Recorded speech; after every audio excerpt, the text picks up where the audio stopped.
Welcome to the National Weather Service Billings Severe Weather Spotter Training.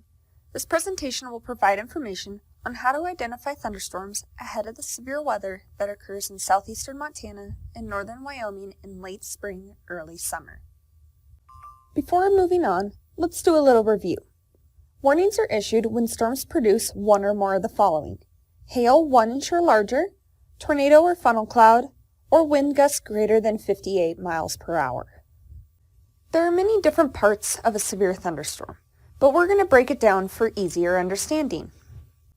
The first training session we talked about the ingredients needed for thunderstorm development: lift, instability, and moisture. If these ingredients come together and we develop a storm, how do we know whether the storm has the potential to become severe? One key component meteorologists look at is winds in the atmosphere. Winds that change direction with height and/or increase in speed with height is what we call wind shear. This wind shear creates the supercell thunderstorm, a storm that has a high probability to produce some type of severe weather. There are a couple different categories of thunderstorms.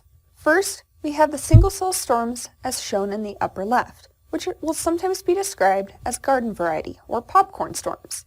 These storms are not usually severe, and they develop and dissipate quickly. Wind shear, a key component in severe storms, is lacking.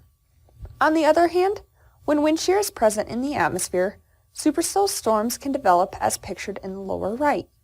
These storms are highly organized and have a single rotating updraft.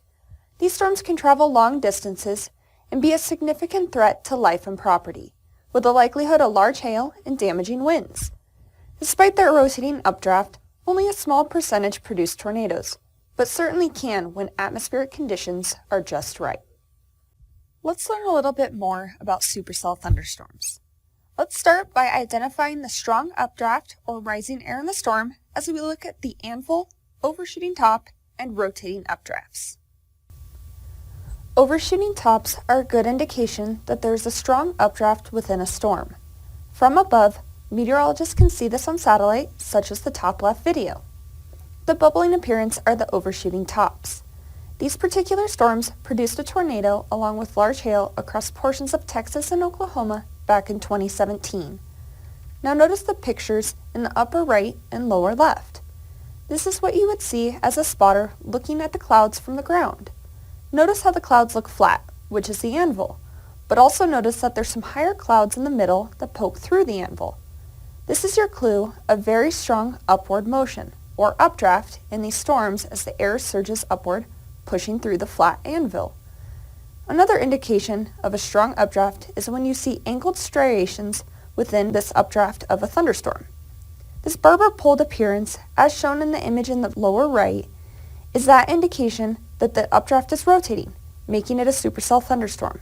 Again, most supercell thunderstorms will produce some sort of severe weather, whether it be damaging winds, large hail, and in some cases, tornadoes.